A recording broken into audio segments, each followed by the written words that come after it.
بسم اللہ الرحمن الرحیم۔ السلام علیکم ورحمۃ اللہ وبرکاتہ۔ اسلامیہ جماعت ششم میں خوش آمدید۔ میں ہوں آپ کا معلم حافظ محمد ارسلان اور ہمارا آج کا بی لفٹ ہے نمبر 38۔ تو چلتے ہیں ہم اپنے بی لفٹ کی جانب۔ کتاب پر موجود یہ تسلسل جسے تمام طلبہ سولو کر چکے ہیں، ہمارا آج کا بی لفٹ ہے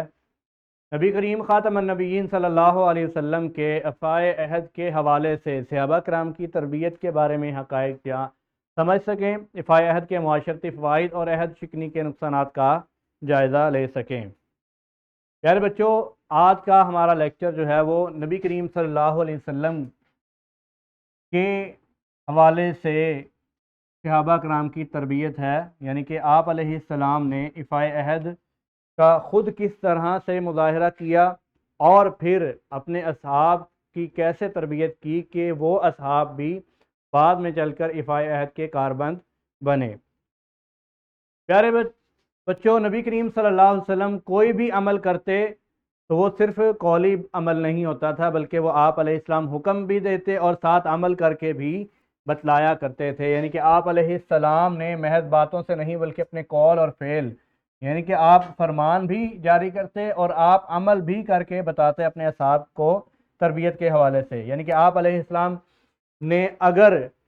اپنے اصحاب کو کسی بھی چیز کا حکم دیا، چاہے وہ کوئی بھی عمل ہو، تو پہلے آپ علیہ السلام نے خود اس کے اوپر عمل کر کے دکھایا اور پھر اپنے اصحاب کو حکم دیا کہ اے میرے صحابہ، اس طرح عمل کرو جس طرح تم مجھے کرتے ہوئے دیکھتے ہو۔ اسلامی تعلیمات کا ایک اہم اور بنیادی حصہ جو ہے وہ افعائے عہد ہے۔ آپ علیہ السلام نے عام معاملات میں اس کا درجہ خیال رکھا، چاہے افعائے عہد کا تعلق مسلمانوں سے ہو یا کافر سے ہو، اسے نبھایا ہے۔ پہلا واقعہ ہے یعنی آپ علیہ السلام کی سیرت سے کہ ابو رافع جو کہ صحابی رسول ہیں، جب قریش کے سفیر بن کے آئے، یعنی کہ ابھی مسلمان نہیں ہوئے تھے، تو قریش کی جانب سے ان کو سفیر بنا کر بھیجا گیا، تو آپ علیہ السلام کی شخصیت سے یہ متاثر ہوئے اور متاثر ہو کر انہوں نے کیا کیا، اسلام قبول کر لیا۔ اب اسلام قبول کر لیا تو آپ علیہ السلام سے یہ گزارش کی کہ میں واپس نہیں جاؤں گا، کیونکہ عربوں میں یہ رواج تھا کہ جو سفیر بھیجے جاتے تھے، نہ ان کے اوپر ظلم کیا جاتا تھا اور نہ ہی انہیں اپنے پاس بندی بنا کر یا قیدی بنا کر رکھا جاتا، یا کسی بھی صورتحال میں اسے اپنے پاس رکھنے کی اجازت نہیں تھی، کیونکہ یہ معاہدہ ہوا تھا۔ اسی لیے آپ علیہ السلام نے، حتیٰ کہ وہ مسلمان ہو چکے تھے، لیکن آپ علیہ السلام نے ان کو واپس مکہ بھیج دیا، کیونکہ آپ علیہ السلام کا فرمان ہے کہ میں نہ تو عہد شکنی کرتا ہوں اور نہ ہی سفیروں کو اپنے پاس روکتا ہوں، تم واپس چلے جاؤ اور بعد میں واپس آ جانا۔ یعنی کہ آپ نے حضرت ابو رافع کو یہ حکم دیا کہ وعدے کی خلاف ورزی نہیں کرنی، ابھی آپ واپس چلے جائیں، کیونکہ آپ سفیر بن کے آئے ہیں، لیکن جب آپ وہاں جائیں گے اس کے بعد اگر آپ واپس آئیں گے تو پھر آپ کو یہاں پر رہنے کی مکمل اجازت دے دی جائے گی۔ دوسرا واقعہ صلح حدیبیہ کا ہے کہ صلح حدیبیہ کی سخت ترین آزمائش میں جب شرائط جو ہیں وہ لکھی جا رہی تھیں، کفار کے ساتھ معاہدے کی ایک شرط تھی کہ جو مسلمان ہجرت کر کے مدینہ آئے گا اسے مکہ واپس کر دیا جائے گا، لیکن اگر کوئی مدینہ سے مکہ جائے گا تو اسے واپس نہیں کیا جائے گا۔ یہ شرط تھی صلح حدیبیہ کے موقع پر۔ اسی دوران ایک صحابی رسول جن کا نام حضرت ابو جندل رضی اللہ تعالی عنہ ہے، یہ ابھی نئے نئے مسلمان ہوئے تھے اور کفار نے ان کو زنجیروں میں جکڑ کے رکھا ہوا تھا، تو یہ کسی بھی طرح وہاں سے اپنا بچاؤ کر کے آپ علیہ السلام کے پاس آئے اور آپ علیہ السلام سے امان کی خواہش کا اظہار کیا۔ لیکن آپ علیہ السلام کیونکہ تھوڑی دیر پہلے معاہدہ کر چکے تھے کہ اگر کوئی شخص مکہ سے مدینہ آئے گا تو اسے واپس کر دیا جائے گا، اسی لیے آپ علیہ السلام نے کیا کیا، حضرت ابو جندل رضی اللہ تعالیٰ عنہ کو واپس بھیج دیا۔ تیسرا واقعہ ہے عمرۃ القضاء کے موقع پر اور وقت کی پابندی۔ عمرۃ القضاء کے موقع پر آپ علیہ السلام کو مکہ مکرمہ میں صرف 3 دن کے قیام کی اجازت ملی، کیونکہ یہ بھی ایک معاہدہ تھا۔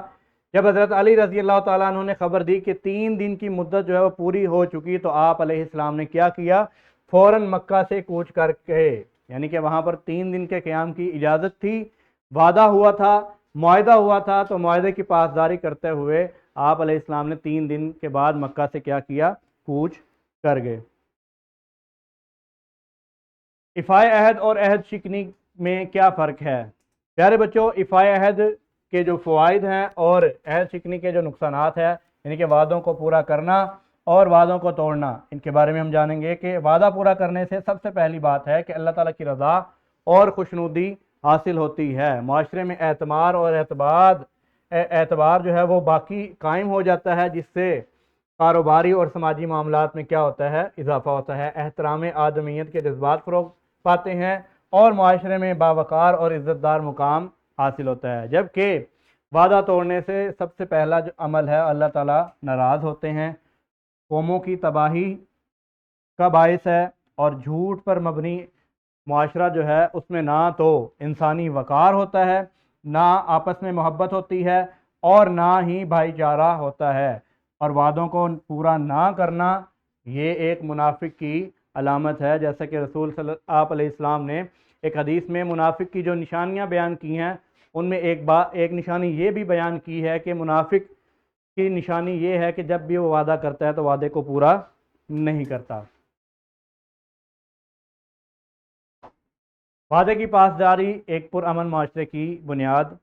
جب ایک فرد وعدہ پورا کرتا ہے تو اس کا اثر پوری دنیا پر پڑتا ہے، یعنی کہ ذاتی سطح پر بھی کہ وہ انسان پاک ہو جاتا ہے، سچا ہوتا ہے اور عزت دار انسان بنتا ہے۔ سماجی سطح پر یعنی کہ معاشرے میں کیا ہوتا ہے، اعتماد کی فضا قائم ہوتی ہے۔ قومی سطح پر کیا فائدہ ہوتا ہے کہ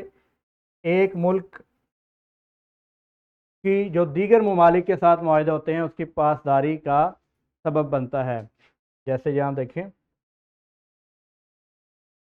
کہ اس معاشرے کا کیا ہے، مثبت چہرہ دوسری دنیا کے لوگوں تک پہنچتا ہے۔ آج کا ہمارا حاصل کلام ہے کہ باحثیت طالب علم ہمیں اس بات کا خیال رکھنا چاہیے کہ ہم جب بھی وعدہ کریں تو وعدے کو پورا کریں، کیونکہ اس سے ہی ایک عظیم اور فلاحی معاشرہ قائم ہوگا، اور اس سے لوگوں کے درمیان اعتماد قائم ہوگا، جس سے معاشرہ جو ہے وہ ترقی کی راہ پر گامزن ہوگا۔